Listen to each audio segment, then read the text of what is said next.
You booked a flight last year and paid full price for it. Maybe it was $300, maybe it was 600, maybe it was more, and somewhere, probably on the same day, someone else booked the exact same seat on the exact same flight and paid nothing. $0. They used points. And here's the part that nobody really talks about. Those points did not come from some secret rich person program. They came from a credit card that you could have applied for too.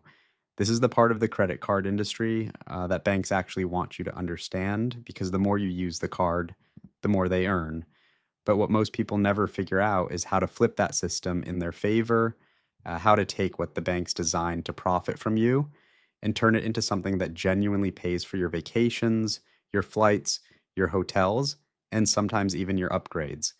So today, that is exactly what you are going to learn: how travel credit cards actually work, how points are earned, valued, and redeemed, which cards are worth carrying in 2026, and the step by step strategy that lets everyday people, not just frequent business travelers, fly and stay for free. Let's start with the foundation. Every time you swipe a credit card at a merchant, a grocery store, a gas station, a hotel, that merchant pays a fee to process your transaction. This fee is called an interchange fee, which is just the industry term for the cut the card network and your bank take for facilitating the payment. It typically runs between 1.5% and 3% of your purchase. That fee is baked into the price of everything you buy. You are paying it whether you use cash or a card. It is just invisible. Now, when you use a travel rewards card, your bank takes a slice of that interchange fee and converts it into points and miles deposited into your account. The merchant still pays, the bank still profits, but a portion of that profit flows back to you in the form of travel currency. The Federal Reserve reported in 2022 that interchange fees totaled over $90 billion in the United States alone. Travel rewards cards redirect a meaningful fraction of that back to the cardholder. That is the mechanism. That is why these programs exist and why banks can afford to offer them. Here's where it gets interesting. Points and miles are not all created equal. A point with one program might be worth 1 cent. A point with another might be worth 2 cents or more, depending on how you redeem it. This concept is called redemption value, meaning the actual dollar worth you extract per point when you cash it out. The Points Guy, one of the most referenced resources in the travel rewards space, publishes monthly valuations for every major loyalty currency. Their data consistently shows that transferable bank points, the kind you earn from cards like the Chase Sapphire Preferred or the American Express Gold Card, tend to deliver the highest value when transferred to airline and hotel partners rather than redeemed for cashback or statement credits. Here's a real example of how that works. Say you have 60,000 Chase Ultimate Rewards points.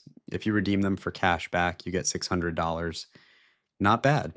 But if you transfer those same 60,000 points to United Airlines Mileage Plus and book a round trip flight to Europe in business class, you might be redeeming them for a ticket that would have cost $3,000 in cash.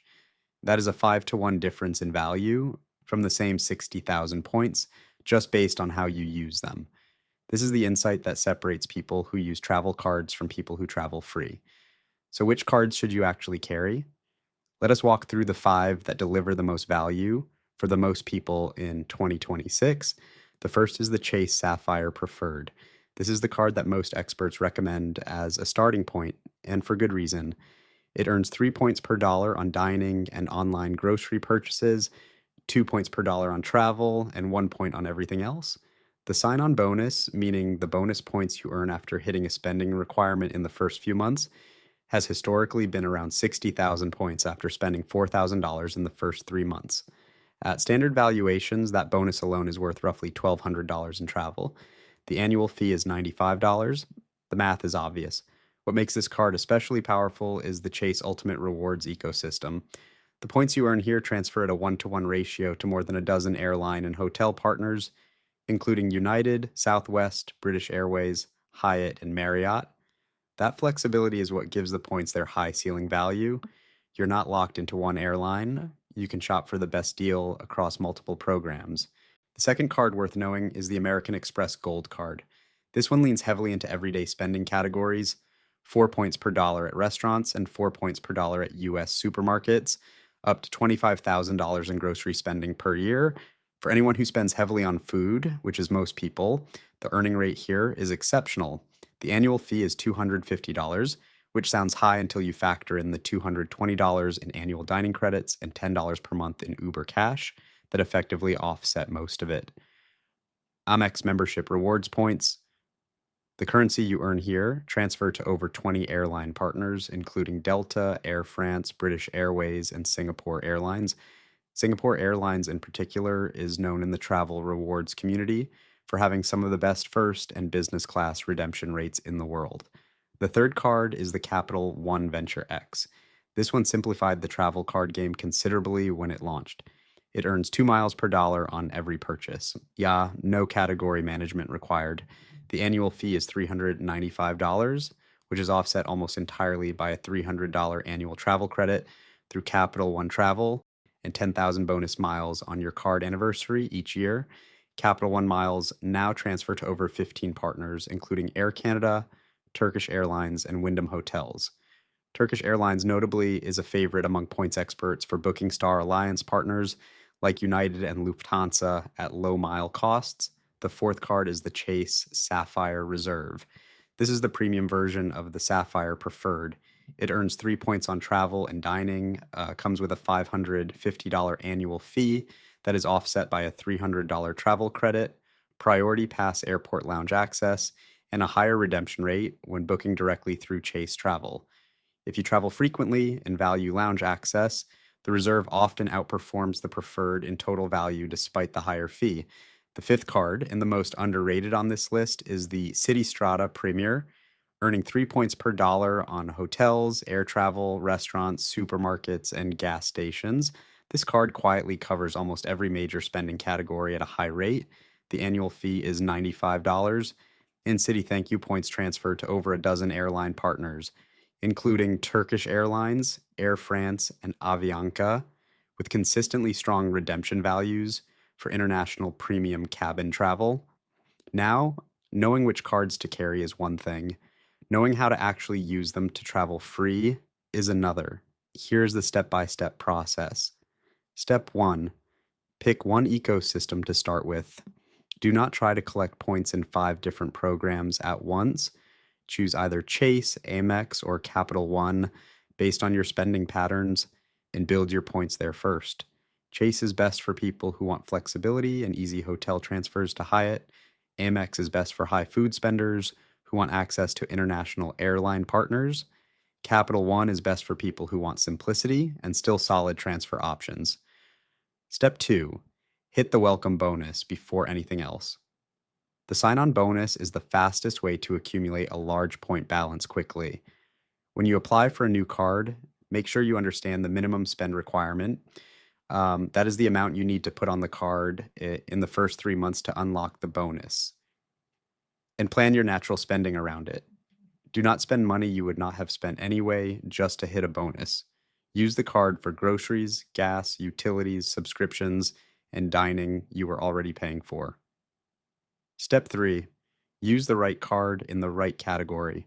Once you have your primary card dialed in, you can stack earning by pairing it with a second card. For example, many Chase Sapphire Reserve holders also carry the Chase Freedom Unlimited, which earns 1.5 points per dollar on non-bonus spending and can be combined with Sapphire points. Behavioral economist Dan Ariely has written extensively about how the friction of managing multiple cards causes most people to default to a single card, and that default always costs them points. The solution is to make it simple: assign one card to food, one card to travel, and one card to everything else. Step 4. Learn to search for award availability before you commit to a destination. This is what separates casual points collectors from people who actually travel for free. Before you book a trip, search for award space on the airline, partner programs your points transfer to. Tools like Seats.arrow, Expert Flyer, and Point.me let you search for available award seats across multiple programs at once. Once you find availability, then you transfer your points and book.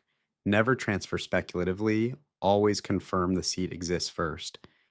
Step 5. Prioritize high-value redemptions. The biggest gains in travel rewards come from redeeming for premium international cabins, business class, and first class, where the cash price is extremely high relative to the points required. A business class flight from New York to Tokyo might cost $8,000 in cash, but only 85,000 miles through ANA's program using points transferred from Amex. That is nearly 10 cents per point in value. Meanwhile, a domestic economy ticket for 12,000 points on the same card might only deliver 1.5 cents per point. The math always favors international business class for maximum value. Step six, do not ignore hotel points. Hyatt is widely considered the most valuable hotel program in the world for points redemptions. The World of Hyatt program, which connects to Chase Ultimate Rewards, offers flat rate redemptions at Category 1 through 8 hotels. A Category 1 hotel costs just 5,000 points per night and can include perfectly comfortable urban properties in major cities. A top tier Category 8 property, think luxury resort in the Maldives or a Park Hyatt City property, can be had for 45,000 points per night instead of the $800 to $1,200 cash rate. Chase Sapphire cardholders who transfer to Hyatt consistently report some of the best value in the entire loyalty ecosystem. Step 7, pay your balance in full every month. This is not optional. Travel rewards cards carry high interest rates, typically between 20 and 27% APR, which stands for annual percentage rate, the yearly cost of carrying a balance on the card. If you carry a balance, the interest charges will eat every point of value you earned and then some. The entire strategy only works if you treat your credit card like a debit card. Spend only what you can pay off completely when the statement closes. The Consumer Financial Protection Bureau has consistently found that cardholders who carry balances on rewards cards pay far more in interest than they ever receive in rewards. Full payment every month is the rule. Now, here's something worth sitting with. You swiped your card last year and someone else boarded the same flight for free. That gap is not about income. It is not about luck. It is about knowing which card to use, which program to build in, and how to find and book the award seat when it becomes available. The system was designed by banks to profit from your spending, but the banks also designed a piece of that system to flow value back to you because they need you to keep spending. The people who travel free are simply the ones who took that offer seriously. You can be one of them. And the flight you book 6 months from now does not have to cost you anything, not a single dollar.